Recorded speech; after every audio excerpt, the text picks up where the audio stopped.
Union and the Mauritius Tamil Cultural Center Trust. It should be recalled that the ceremony was taking place at a time of high tension in the wake of the unilateral decision of the then government to retrieve the land that was originally leased to the Mauritius Tamil Cultural Center Trust, located at Rodrigues Triangle. This was done with the deliberate purpose of transferring the said land in favor of a company belonging to Mr. Nandan Gopi Group to enable it to expand its business at Rodrigues Triangle for the setting up of a luxury retirement village. This was interpreted as a supreme insult by the Tamil community. On the 27th of August, after around 1550 hours, 7 persons, in total conformity with the legislation pertaining to public gathering, were demonstrating at some distance from that location where the ceremony was taking place. Police arrested 4 of the 7 demonstrators for the offense of rogue and vagabond. 3 of the demonstrators, namely Mr. MG, Mr. DK, and Mr. DJ, were brutally pulled from where they were standing and were brought to the Mocha Central CID office. 1, Mr. HN, was dragged by force and brutalized by police in civil clothes. He was hurt and he was thrust on the ground.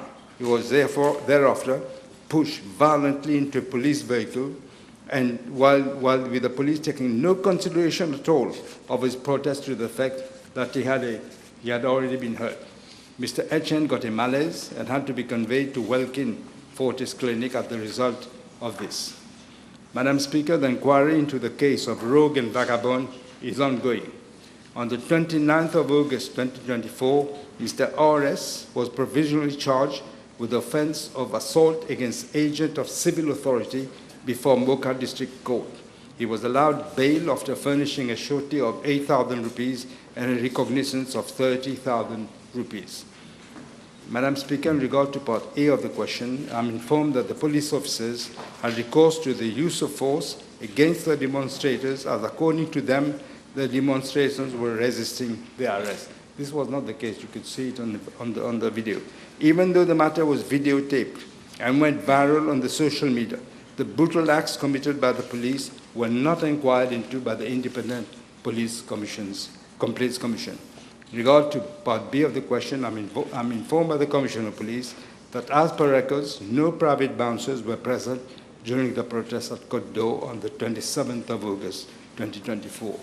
Yes, Abby? Yes, all right. The Honourable Second Member for Rodrigues. Thank you. B534.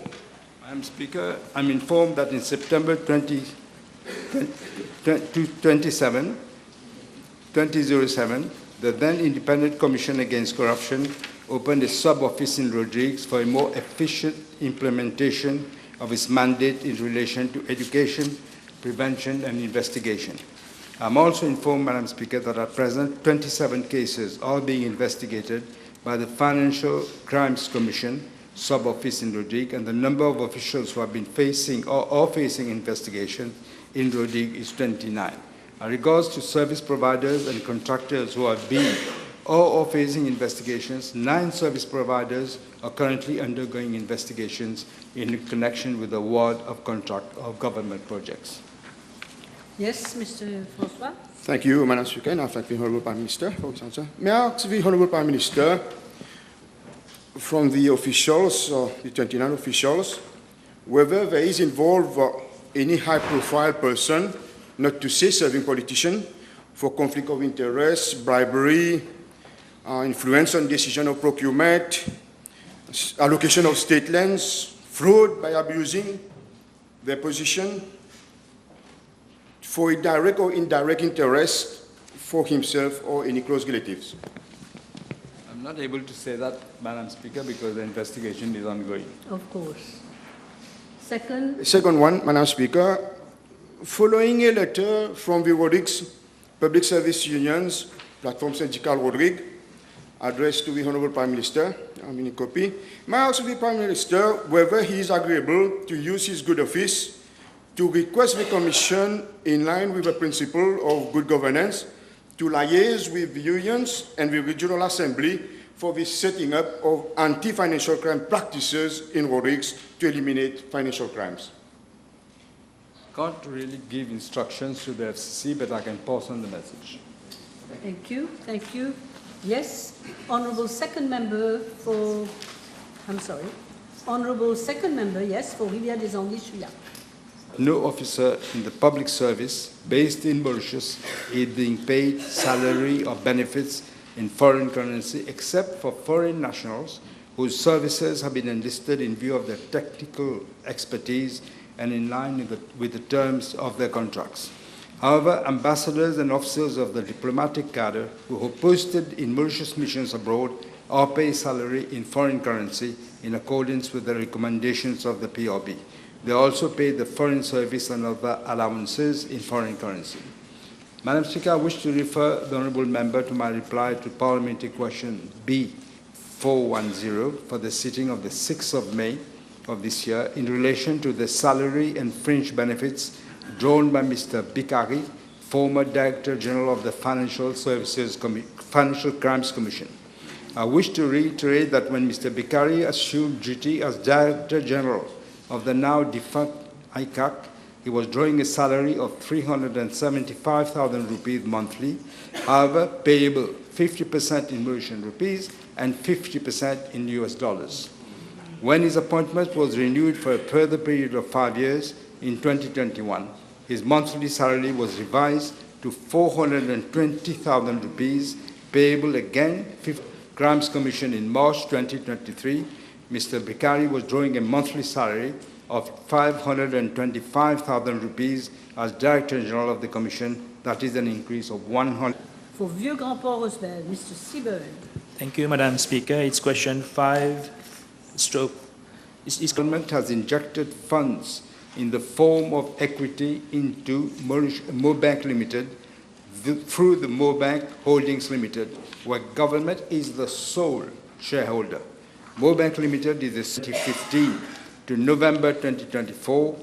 Government has injected funds amounting to 3.69 for the acquisition of shares in ex-Mauritius Post and Cooperative Bank Limited and ex-National Commercial Bank Limited. B. 300 million rupees on the 29th of October 2015 to enable Maubank to meet its regulatory capital requirements. C. 1.3 billion rupees on the 13th of January 2016 to enable Maubank Limited to meet its regulatory capital requirements. As I said before, again, same thing. D. 500 million rupees on the 1st of April 2024 for the growth and expansion of the bank.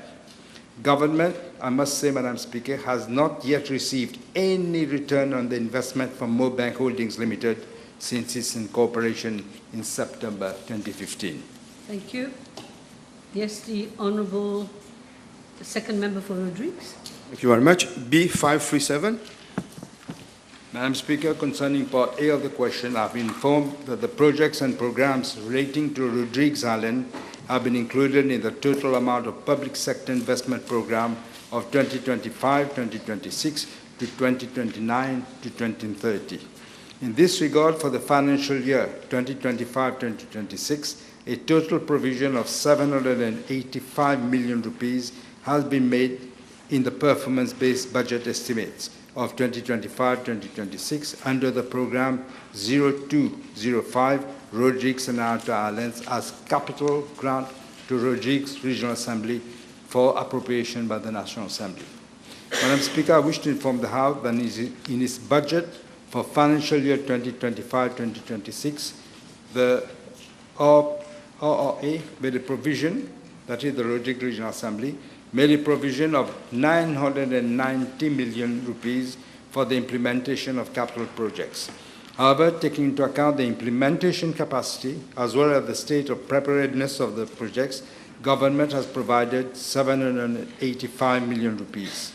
In fact, for the current financial year, that is 2024-2025, a total sum of 1.285 billion rupees was voted by the National Assembly as capital grant to the Rodrigues Regional Assembly. However, as at date, the latter has only spent 479 million, that is 37% of the allocated budget. As regards to Part B of the question, following discussions at technical level, a total sum of 5,605 million rupees was initially agreed between the Minister of Finance and the RRA for the financial year of 2025-2026 as follows: 4.82 billion for recurrent expenditure and 785 million for capital expenditure. However, on the 10th of April of 2025, the Rodrigues Regional Assembly presented a budget of 6 billion 86 million rupees in the Regional Assembly, of which 5 billion and 96 million rupees was for the recurrent expenditure and 990 million for capital expenditure.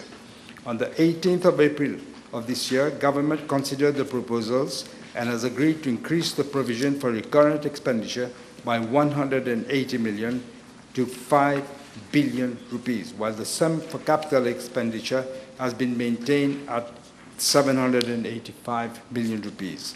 The Rodrigues Regional Assembly has already been informed of the budget allocation agreement by government for financial year 2025-2026, and the Rodrigues Regional Assembly will amend its budget accordingly.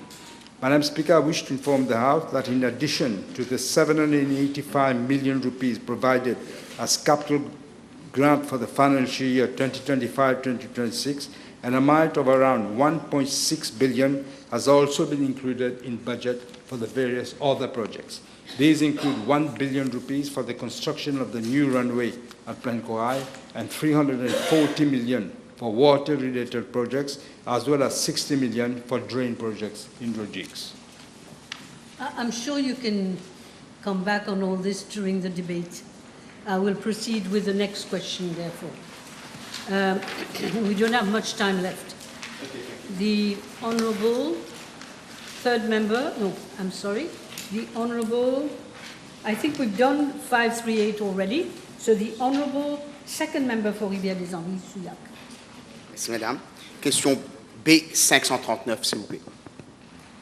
Madam Speaker, I thank the Honourable Member for asking this question. In fact, NG & Company Limited is owned by Nandan Gopi and Vinash Gopi, who were very, very close to the previous Prime Minister. On the basis of information gathered, NG & Company Limited was awarded the following contracts. One, a contract awarded by the NSDC Limited on the 29th of April 2015 for the construction of 73 low-cost housing units and associated infrastructural works and 13 service plots at Petit Bel-Air. The initial amount of the contract was estimated at 88 million rupees. However, a final payment of 110 million rupees was made to NG & Company Limited to cater for variation works estimated at 22 million rupees.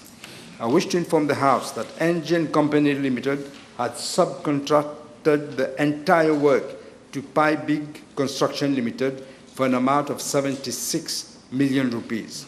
Hence, NG & Company Limited pocketed the difference, that is an amount of 34 million rupees, for a project it acted only as a middleman. This is clearly in violation of the condition of the contract. Two, another contract awarded by NSDC Limited on the 29th of September 2016 for the construction of 50 housing units and associated infrastructural works at Souillac for a sum of 82 million rupees. On the 29th of December 2017, the Ministry of Health and Wellness, after an international bidding exercise, awarded the contract for the construction of the new ENT hospital at Vakwa to a joint venture led by Rama Civil, India Corporation, PVT Limited, and NG & Company Limited for a sum of 926.2 million rupees. 4, NG & Company Limited was awarded on the 22nd of May 2023 through direct procurement a contract for the design and construction of 800 housing units for a total amount of 2.2 billion rupees by the National Social Living Development Limited. However, on the 3rd of July 2023, NSLD terminated the contract due to failure by the latter to comply with the terms of the letter of acceptance and the conditions of contract. I'm informed that NG & Company Limited, in fact, wanted to subcontract the work again to other companies as it did in the previous projects. In addition, Madam Speaker, I must point out that NG & Company Limited has benefited from various other largesse. These include a sum of 550 million rupees from the MIC for the construction of the luxury retirement village known as Royal Green. It is worth pointing out that MIC was supposed to support systemically large, important, and viable corporations or companies incorporated in Mauritius which are financially distressed as a result of the COVID-19 pandemic. Second, a 3-acre plot of land in Eben through Landscope, following which it contracted a loan of 600 million rupees from the SBM for a building project on a plot of land retrieved from Mauritius Post Limited, which was the lessee. 3, at its 7 Exchange Square building in Eben, SBM, the very bank that lent money to NG & Company Limited, acquired several floors and 50 attached parking slots for 283.5 million rupees. Fourth, there was the same building, 7 Exchange Square. The EDB signed a lease agreement on the 9th of August 2019 for 5,000 square meters of office space and 130 parking slots. On the 30th of May 2024, the EDB signed a second lease agreement for an additional office space of 170 square meters at the ground floor at the same building and also 2 additional parking slots. ADB currently pays 4,068,000 rupees per month for this rented space. So far, the EDB has paid a total rental amount of 104 million rupees and 900,000 from December 2022 to date, and a syndic fees of 7.2 million rupees. FSC pays 5,174,460 rupees per month to NG Company Limited for the rental of 5 floors and 135 parking slots at X7 Exchange Square.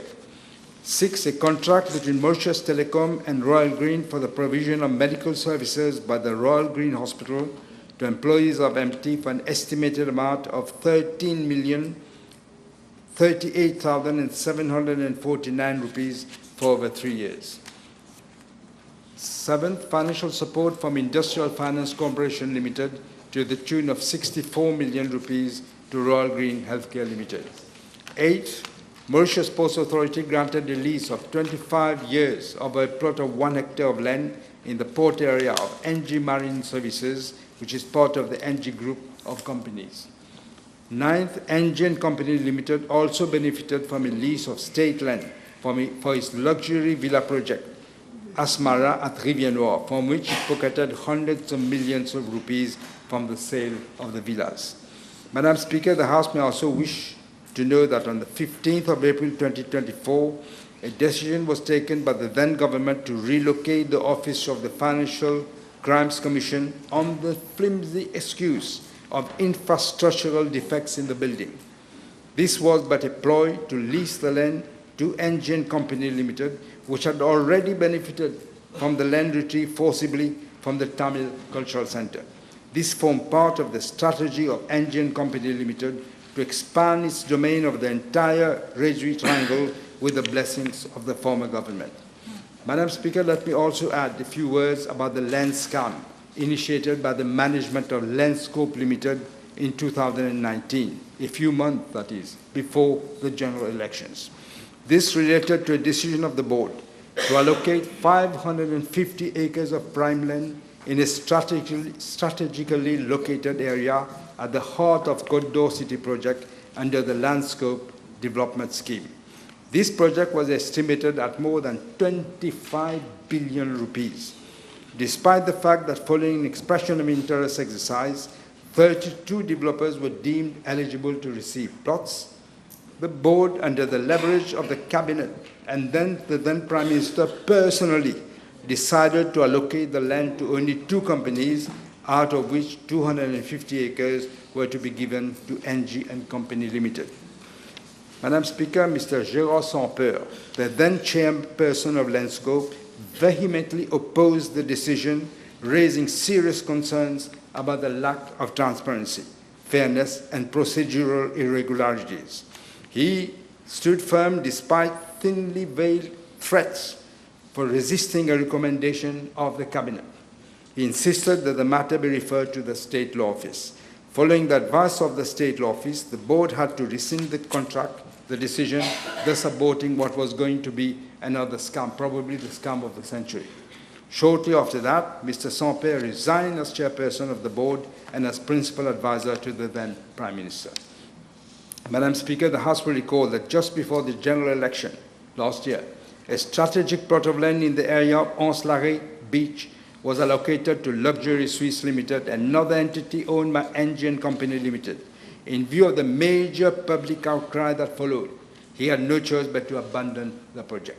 Madam Speaker, if we compute the total figures NGN Company Limited has so far benefited, it is around 2 billion rupees for various projects, around 205 million rupees for rental of office space to government entities, and around 1.25 billion rupees as direct financial support from SBM Limited, the MIC, and the Industrial Finance Corporation Limited.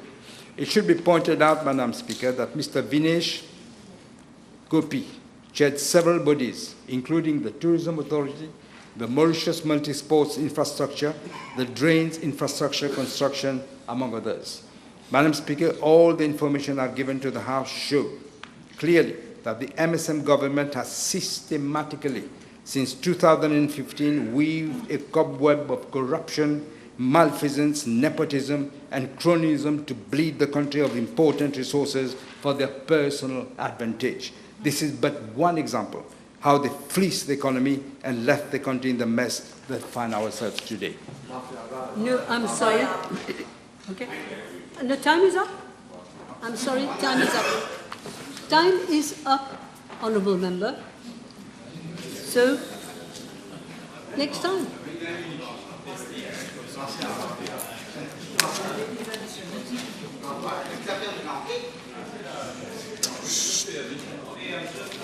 Okay, Honourable Members, the table has been advised that PQB 540, which was coming just after, has been withdrawn. So we now move to questions addressed to Honourable Ministers. I'm sorry, Honourable Jaman, but I have to respect. Time is up. You will come back. You're still young. I just wanted to know an inquiry, full inquiry will be in the table. You don't have the floor.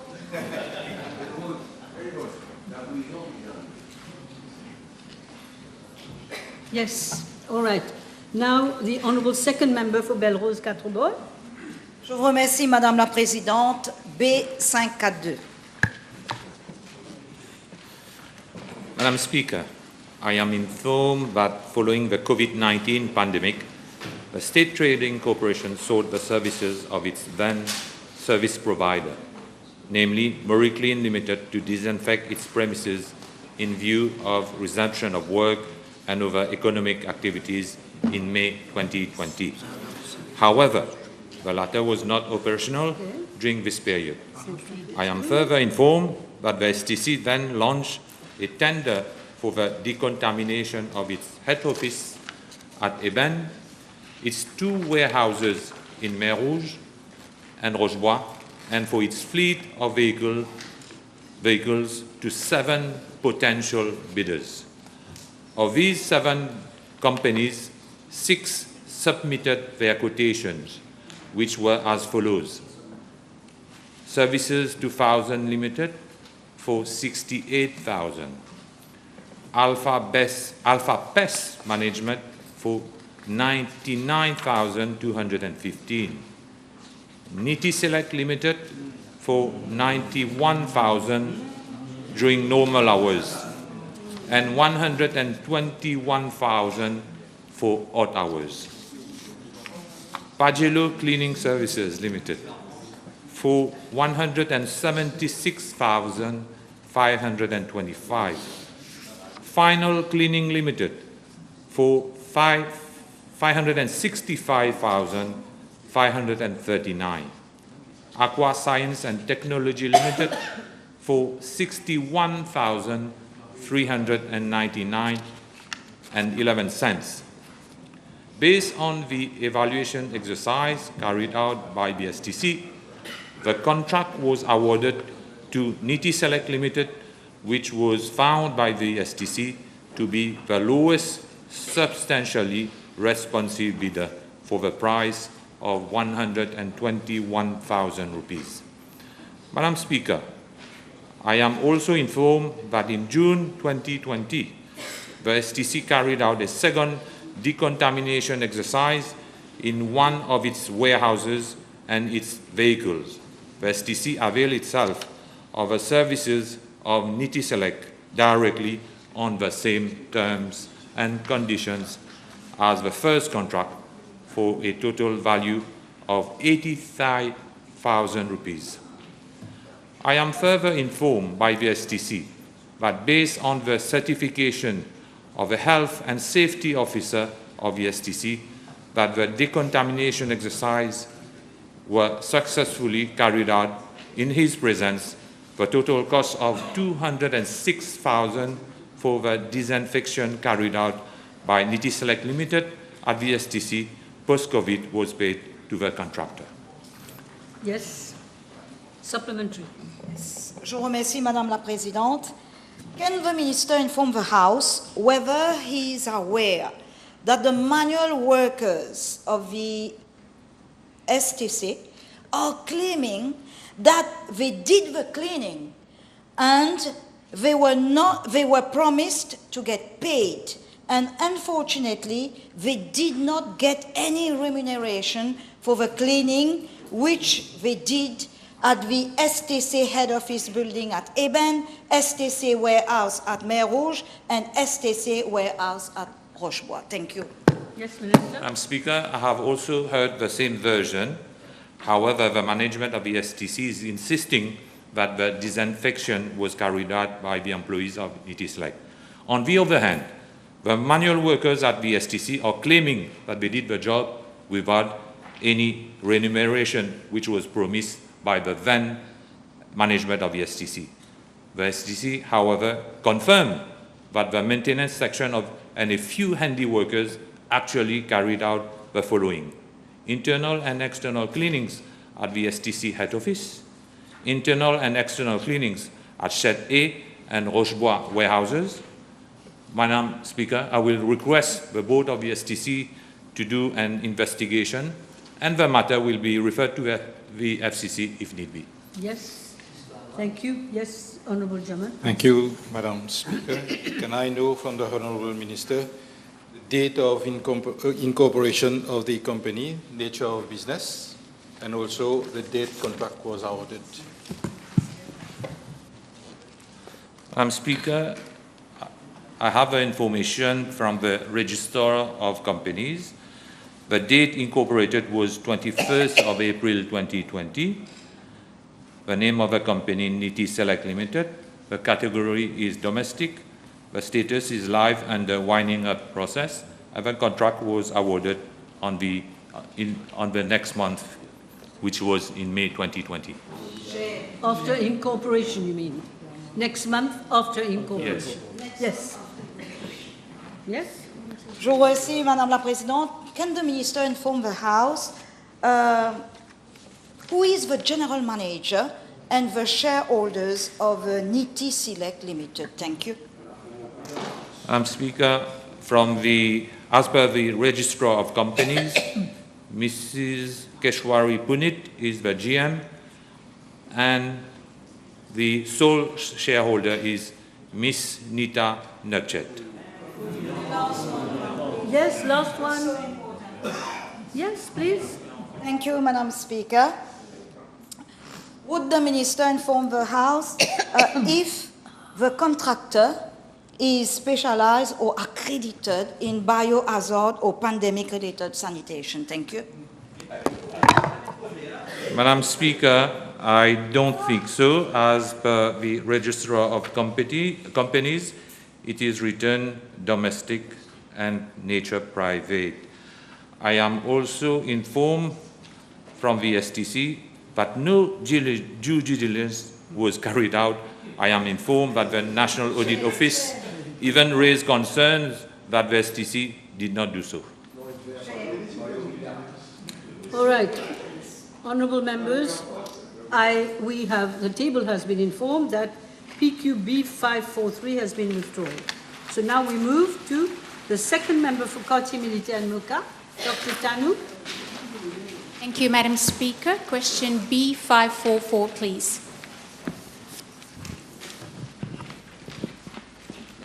Madame la Présidente, j'ai été informé que la Central Electricity Board étudie un projet d'installation de 2 turbines à gaz de 40 MW chacune, possiblement à Fort George, à proximité de la centrale électrique existante. Le projet comprendrait la conception, la fourniture, l'installation et les essais et la mise en service de 2 turbines à gaz en configuration à cycle ouvert.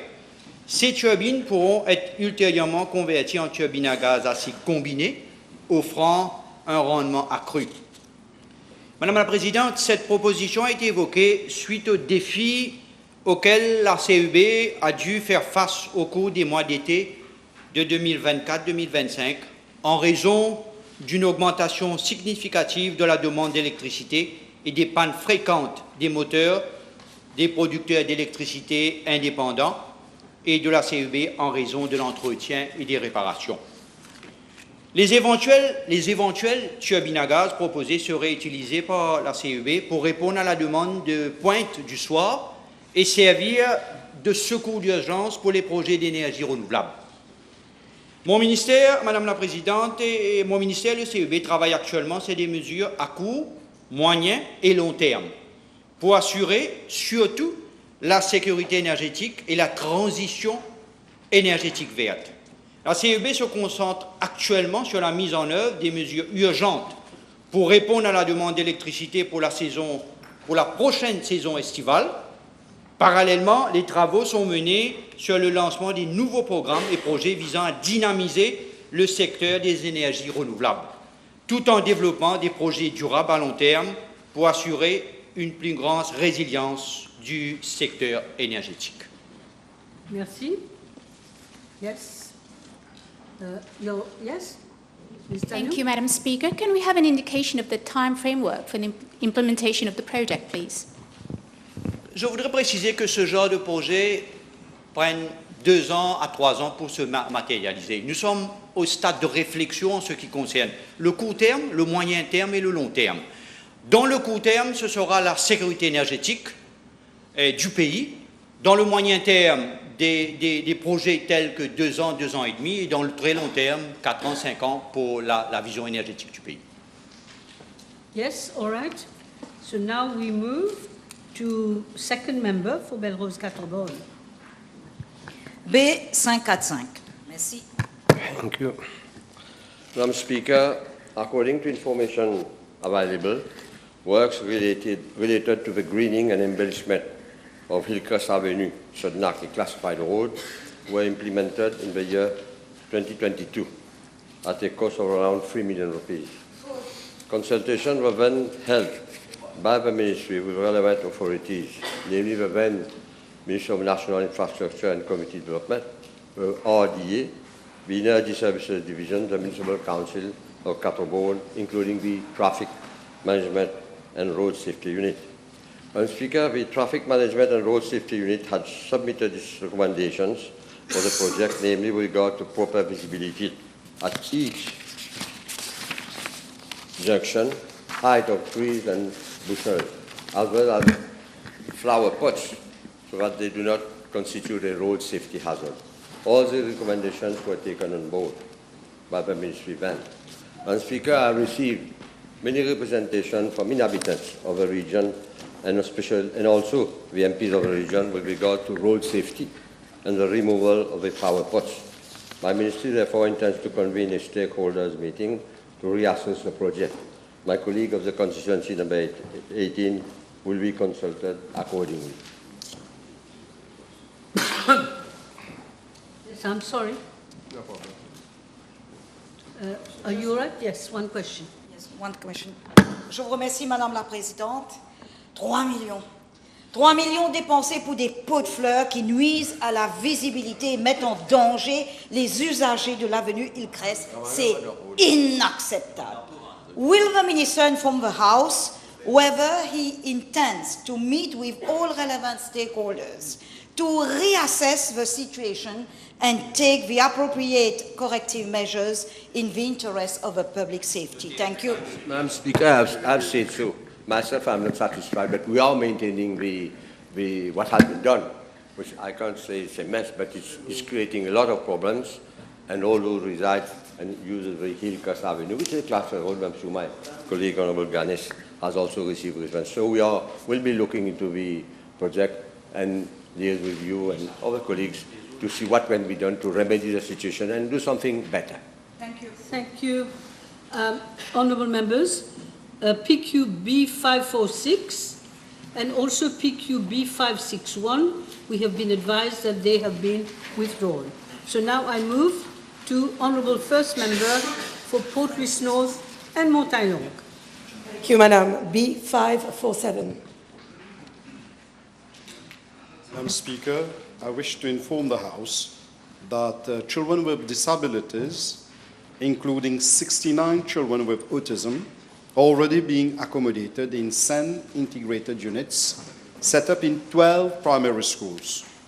These 12 10 integrated units are headed by trained educators to cater for learners with autism and have dedicated classrooms with the following facilities: 1, therapy services; 2, hot meals; 3, use of tablets; 4, transport facilities. Free transport facilities by bus is provided to the learners, and a refund system for bus fare for accompanying parents is provided by the Ministry of Social Integration, Social Security, and National Solidarity. And 5th, support of teacher assistants and carers. Activities such as Music Day, Sports Day, educational outings are also organized for these learners. Moreover, there are also around 30 learners with autism who are accommodated in the inclusive setup in the mainstream primary schools. These learners are also provided with the support of teacher assistants and carers and benefit from all extracurricular activities at the level of the schools. In addition, all learners with autism in both SEN integrated units and in the mainstream primary schools attend therapy services at the 7 special education needs resource development centers and the 3 special education needs resource development units, as scheduled by the allied professionals. Transport facilities are provided to them accordingly. Madam Speaker, I wish to highlight that in budget 2025-2026, my ministry has been allocated funds to a tune of 8 million rupees for the upgrading of existing 7 special education needs resource development centers and the setting up of 5 additional special education needs resource development units and 10 integrated units in primary schools. All necessary facilities will be extended to these units. My ministry will start the necessary procedures for the setting up and upgrading of these new units. Thank you. You happy, Ms. Sababati? Yes. Honourable Second Member for Vieux-Grand-Port. Thank you, Madam Speaker. It's question B/548, please. Thank you very much, Honourable Member. Madam Speaker, I wish to apprise the House that according to the MCI Act, a small planter is defined as a planter cultivating cane of an extent of less than 10 hectares. With regards to Part A of the question, I'm informed by the Sugar Insurance Fund Board that in 2014, there were 14,807 small sugarcane planters registered, and they harvested 863,113 tons of sugarcane, which produced 65,759 tons of sugar. With regards to Part B of the question, I'm informed that there were 8,037 small planters registered in 2024, and they harvested 396,405 tons of sugarcane, which produced 30,273 tons of sugar. It is evident from the above-mentioned figures that 6,770 small sugarcane planters have abandoned their fields. That is a decrease of 46%, which has resulted in a decrease of 54% in the sugarcane harvested and sugar produced. Madam Speaker, the production of sugar has drastically fallen during these 10 years, not only due to natural calamities and loss of market share, but also to the fall in the price of sugar that have driven many small planters to abandon the land. The rise in the cost of mechanization, the decrease in local labor force in the sugar industry, and the increase in transfer of prime agricultural land in favor of infrastructure has largely contributed to the fall in sugar production. There was a clear lack of commitment from the non-authorities also to restructure the sugarcane industry. The government has made it a priority to revamp the sugarcane industry, to drive small planters as well as the corporate sector to move again in a more structured manner in the plantation of sugarcane and to make the sugar industry attractive again. As announced in the budget 25-26, the total revenue per ton of sugar will be increased to 35,000 rupees so as to encourage small planters towards replantation. Funding under the cane replantation scheme and cane replantation revolving fund have been enhanced in the budget to stimulate further production. These measures are expected to attract around 20,000 ARPA under cultivation. The targeted 5-year objective for sugarcane production has been set at 300,000 tons.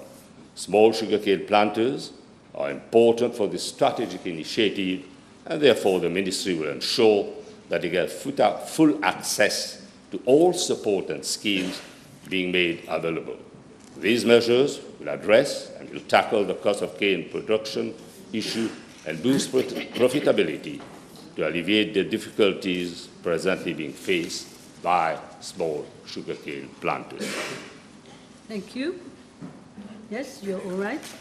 Yes, the Honourable Third Member for Port-Louis North and Montaillon. Thank you, Madam Speaker. PQB 549. Thank you.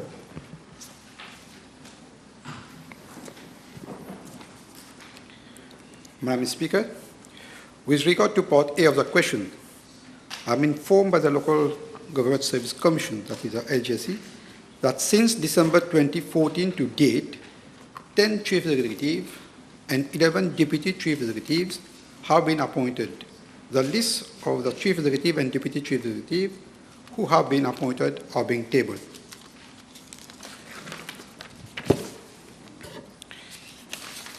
As to Part B, subsection 1 of the question, there are 2 vacancies in the grade of chief executive, namely at Municipal Council of Kirpip and District Council of Saban. And there are 4 vacancies in the grade of deputy chief executive, namely at Municipal Council of Katebol, Municipal Council of Bakwa Phoenix, District Council of Boca, and District Council of Black River. Madam Speaker, arrangement has been made for the assignment of duties at the level of chief executive and deputy chief executive on the basis of administrative convenience, pending recruitment in the respective grades by the Local Government Service Commission. The vacancies in the above grades have already been reported to the Local Government Service Commission on 11 December 2023, 13 May 2025, and 10 June 2025. Madam Speaker, I shall now answer to Part B, subsection 2 of the question, post of Chief Executive.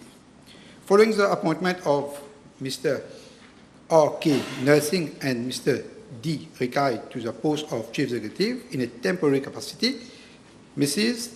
T. Norsingen lodged an application for leave to apply for judicial review against the decision and decision-making process of the Local Government Service Commission. She lodged the case before the Supreme Court in view of the fact that the Local Government Service Commission did not issue a notification for appointment as the recruitment exercise was made through both limited and open competition. As such, Mrs. Narsingen could not appeal to the Public Bodies Appeal Tribunal. She sought redress from the Supreme Court by way of judicial review. However, the Supreme Court refused to grant leave to apply for judicial review and set aside the application on 10 October 2023.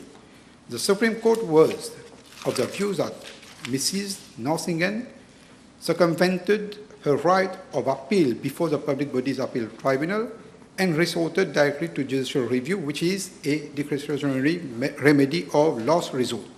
Following the judgment of the Supreme Court, Mrs. Narsingen then made an appeal before the Public Bodies Appeal Tribunal. The case was fixed for argument before the Public Bodies Appeal Tribunal on 10 May 2024. Mr. Nursing and Mr. Ruikai objected to the appeal of Mrs. Narsingen on account that her application was time-barred. The Public Bodies Appeal Tribunal ruled, and I quote, "The date of the aforesaid Supreme Court judgment should be considered as the date of appellant was duly notified, and that the 21 days should start running as from the date of judgment was delivered. The judgment was delivered on the 10th October 2023, and the appeal was lodged on the 27th October 2023. That is, within the statutory delay." Unquote. In view thereof, the Public Bodies Appeal Tribunal decided to set aside the ground of objection of Mr. Nursing and Mr. Rigai and decided to hear the appeal, and a ruling was delivered on the 10 May 2024, and the Public Bodies Appeal Tribunal has the jurisdiction to hear the appeal. Following the decision of the Public Bodies Appeal Tribunal, both temporary chief executives apply for judicial review against this ruling of the Public Bodies Appeal Tribunal. Both cases are before the Supreme Court. Although the Local Government Service Commission lodged an application for judicial review of on the advice of the State Law Office against the ruling of the Public Bodies Appeal Tribunal on 21st April 2025, it withdrew its application on a point of merit. Post of Deputy Chief Executive, Madam Speaker, during the first selection exercise on 7 September 2021, the Local Government Service Commission appointed Mrs. Uzia as Deputy Chief Executive. Mr. Basawan, Assistant Chief Executive, on 4th October 2021, lodged an appeal at the Public Bodies Appeal Tribunal against the decision of the Commission to appoint Mrs. Uzia to the post of Deputy Chief Executive in a temporary capacity as the District Council of Rivés with effect from 15 September 2021. In its determination dated on 10 March 2023, the Tribunal had quashed the decision of the Commission in appointing the correspondent to the post of Deputy Chief Executive and remitted back the matter to this office in accordance with Section 8, Part 4, Subsection B of the Public Bodies Appeal Tribunal Act 2008. In a letter dated 13 March 2023, Mrs. Uzia informed that she would not apply for judicial review regarding the decision of the Public Bodies Appeal Tribunal. In the meantime, another vacancy occurred in the grade. The post of Deputy Chief Executive was re-advertised on 23rd March 2023, and the closing date was 5th April 2023.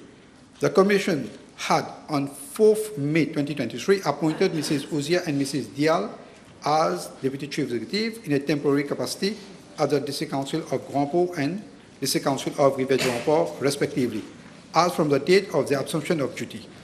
The appointees assumed duties on 5th May 2023. Mr. Basawan lodged an appeal against the Public Bodies Appeal Tribunal on 13 May 2023 against the decision of the Commission to appoint Mrs. Uzia and Mrs. Dial to the post of Deputy Chief Executive in a temporary capacity in the District Council of Grand Port and Rivés, respectively, with effect from 5th May 2023. The matter was heard before the Public Bodies Appeal Tribunal on 12 September 2023. In its determination, number D18 of 2023, dated 24 October 2023, the tribunal quashed the decision of the Local Government Service Commission. On 9 November 2023, the Local Government Service Commission made an application for judicial review against this decision of the Public Bodies Appeal Tribunal. Mrs. Uzia and Mrs. Dial also applied for judicial review regarding the determination of the Public Bodies Appeal Tribunal. The matter was fixed for argument on 19 July 2024 before the Supreme Court on the motion for a stay of the decision of the Public Bodies Appeal Tribunal. In a ruling on 13 June 2025, the Supreme Court quashed the decision of the Public Bodies Appeal Tribunal and ruled that the Mrs. Uzia and Mrs. Dial should be maintained in their post of Deputy Chief Executive. Following the decision of the Supreme Court, the Local Government Service Commission has advised that the procedures are being initiated to maintain Mrs. Uzia and Mrs. Dial in their post of Deputy Chief Executive in a temporary capacity. Thank you. Yes, Mr. Kazian. All right. The Honourable Second Member for Quartier Militaire and Moka. Thank you, Madam Speaker. Question B550, please. Madame la Présidente, j'ai été informé par la Central Water Authority que, conformément à sa politique établie, la CWA n'est pas en mesure de traiter des demandes de raccordement à l'eau dans des cas de morcellement illégaux, en particulier en absence d'infrastructures hydrauliques adéquates. Madame la Présidente, les morcellements illégaux sont des parcelles de terrain subdivisées et vendues par des promoteurs sans scrupules en violation de la loi sur le morcellement et du règlement sur l'urbanisme et l'aménagement, et sans les permis et autorisations nécessaires. Les victimes, malheureusement, de ces promoteurs sont induites en erreur et l'acheteur croyant que le développement est conforme aux règles. Dans certains cas, on m'informe que même des faux permis de morcellement ont été délivrés. Le ministère du Logement et de l'Aménagement du Territoire m'informe que des mesures ont été prises pour remédier à la situation qui a touché malheureusement environ 300 propriétaires fonciers en mars dernier. Les formalités nécessaires sont effectuées par l'unité des morcellements du ministère du Logement. Cette mesure facilitera la mise en place d'infrastructures et des services publics adéquats, tels que l'approvisionnement en eau pour ces lotissements. Madame la Présidente, une fois le développement régularisé, la CWA peut envisager de traiter les demandes de raccordement l'eau sous réserve que les infrastructures d'eau requises soient mises en place. Merci. Yes, Dr. Tanik, you're all right. The Honourable Third Member for Pamplemousse, Entre. Madam Speaker, question B551.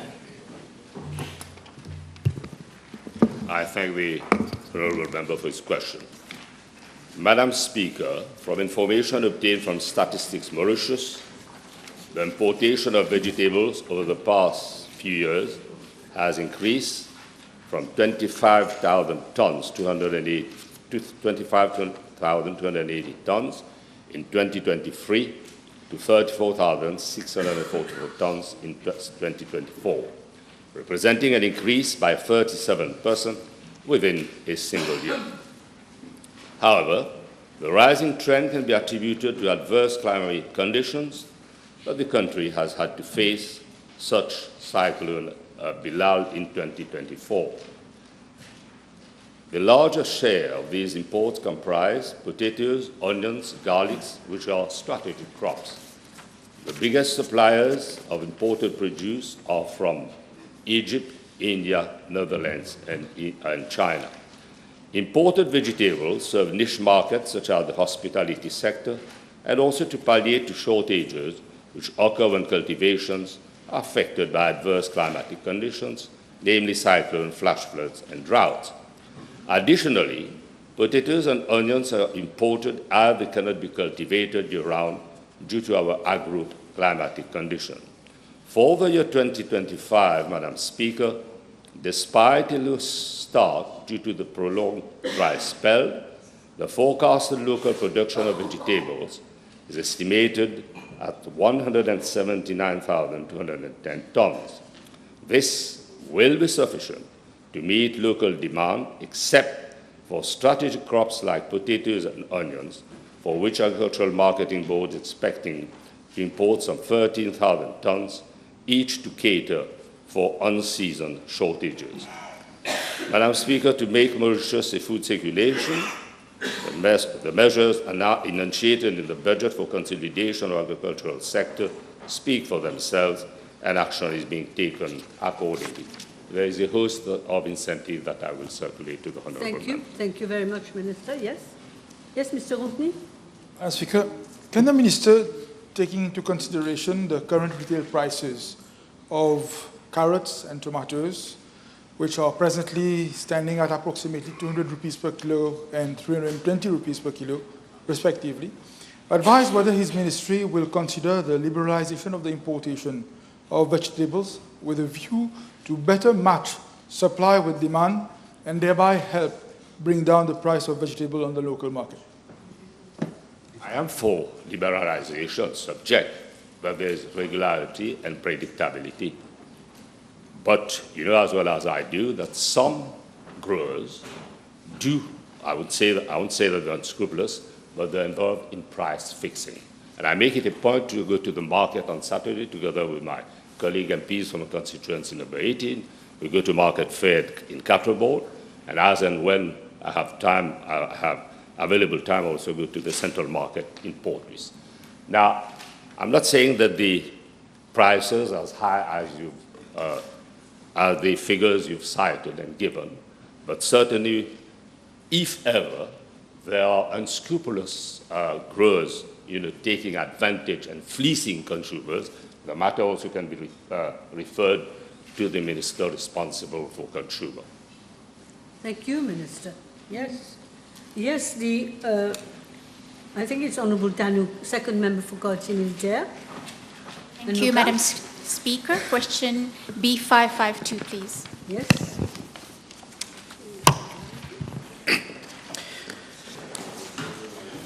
Madam Speaker, I am informed that the Cleaning Enterprises Employees Remuneration Regulation 2029, made under Section 93 of the Employment Relations Act of 2008, do not contain any provision prescribing minimum qualification for the post of cleaners. Presently, each cleaning company is free to set its own minimum qualification when recruiting cleaners. I'm also informed that during the last comprehensive review of the cleaning sector conducted in 2011-2012 by the National Remuneration Board, no representations were received from stakeholders pertaining to a minimum qualification requirement for cleaners. As regards the public sector, the qualification requirements for employees engaged in cleaning activities are as follows. General workers should be literate. Handy workers should hold a certificate of primary education, now Primary School Achievement Certificate, PESAC, and office auxiliaries should possess the Cambridge School Certificate or equivalent. Should a representation be made for the provision of a minimum requirement for cleaners in the Cleaning Enterprises Employees Remuneration Regulation 2019, consideration will be given thereto. That's fine. Now I am advised. Okay. The next one is first member for Port Louis North. Merci. B553. Madam Speaker, the Sugar Industry Labour Welfare Fund, SILF, is responsible for community centres. Social welfare centres fall under the purview of the Social Welfare Division of my ministry. Madam Speaker, with your permission, I would provide my reply in connection with community centres. I am informed that there is a total number of 138 community centres across the island. With regard to Part B of the question, the Sugar Industry Labour Welfare Fund Act does not provide for committees to manage the community centres. However, in a spirit of good governance, community development associations, CDAs, are established in community centres and are aligned with the provision of Section 4 of the Government Social Welfare Centres Act of 1961, which regulates the establishment of social welfare committees. Madam Speaker, accordingly, community development associations are established and comprise 1. A community development officer who serves as ex-officio member, and 2. members who are appointed by the minister on the recommendation of the Sugar Industry Labour Welfare Fund. The minister also appoints a chairperson from among the association. Yes. Merci, Madame la Présidente. L'honorable ministre peut-elle expliquer à la Chambre comment se fait les appels à candidature à ce sujet? Est-ce que les membres de l'Assemblée nationale sont consultés à cet effet? Et quelle autorité supervise ces élections? Merci. Madame la Speaker, il n'y a pas d'élection as such. No. Consultations are carried out with community leaders of the region falling in the vicinity of the region, of the center. Yes. Yes. The next question, B554, has been withdrawn. B555 now. Third member for Vieux-Grand-Port, Osbel, Mr. Ramdas. Madam Speaker, B555 indeed, yes. Thank you. Madam Speaker, social welfare centers fall, social welfare centers fall under the purview of the Social Welfare Division of my ministry. As regards the existing vacancies at the Sugar Industry Labour Welfare Fund, information is being compiled and a copy will be placed in the library of the National Assembly. Once the Finance Bill 2025 is adopted by the National Assembly and subject to the availability of funds, necessary arrangements will be made by the Sugar Industry Labour Welfare Fund to consider filling any existing vacancies. Thank you. Yes. The Honourable First Member for Port Louis North and Montagnard. B556. Madam Speaker, I'm informed that as at date, for a population of 1.2 million people in Mauritius, there are about 7,400,000 casualty cards and some 2,897,000 patient files in health record departments. These documents are spread across 109 community health centers, 18 area health centers, 12 mediclinics, 2 community hospitals, 5 regional hospitals, 2 district hospitals, and 6 specialized hospitals. Among the 7,400,000 casualty cards, around 1,078,000 are active. And for the 2,897,000 patient files, some 1,712,000 are active. Some 80,300 active patient files are handled at the level of hospitals every day, and the proper recording of these casualty cards and patient files is carried out by 197 officers of the health record cadre. Madam Speaker, as regard Part B of the question, I am informed that from November 2024 till date, 19 patient files were found missing, of which 2 have been reported lost to the police. In the meantime, 4 of them have been recovered, while the search is still ongoing for the remaining ones. On the other hand, 24 casualty cards and 349 patient files were unavailable when required, as they were in use in other departments within the hospitals. These medical records are ultimately recovered by the Health Records Department. Madam Speaker, with regard to Part A1 of the question, I wish to inform the House that all patients whose original file is presently unavailable are provided with appropriate care and treatment on the same day within the least possible delay by resorting to available reports, prescriptions, and temporary files until such time that the main file is found. Despite the huge number of medical records and movement of files within various departments in hospitals and other medical facilities, officers are doing their best to ensure that these files are properly tracked and kept and the percentage of human error is almost zero.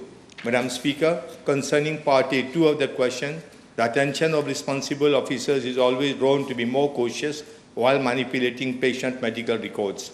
Senior health record officers are required to ensure that their officers are familiar with and strictly adhere to medical records procedures with a view to ensuring that medical records do not go missing. Madam Speaker, as regards Part B of the question, health record staffs are required to report all cases of missing patient files immediately to the supervisors. These are recorded in the register of missing patient file. All hospitals have dedicated experienced officers who deal with missing files until they are available. If ever, after thorough search, a file is not available, those officers are required to report all cases of missing files to the police and to inform headquarters accordingly. Madam Speaker, I am glad to inform the House that Phase 1 of the e-health project will soon be launched at the new hospital at Flag. In the first phase of the rollout of the project, a patient administration system, PAS, would be implemented as well as a patient portal. The project will subsequently be extended to other regional, district and specialized hospitals and primary health care centers, including mediclinics.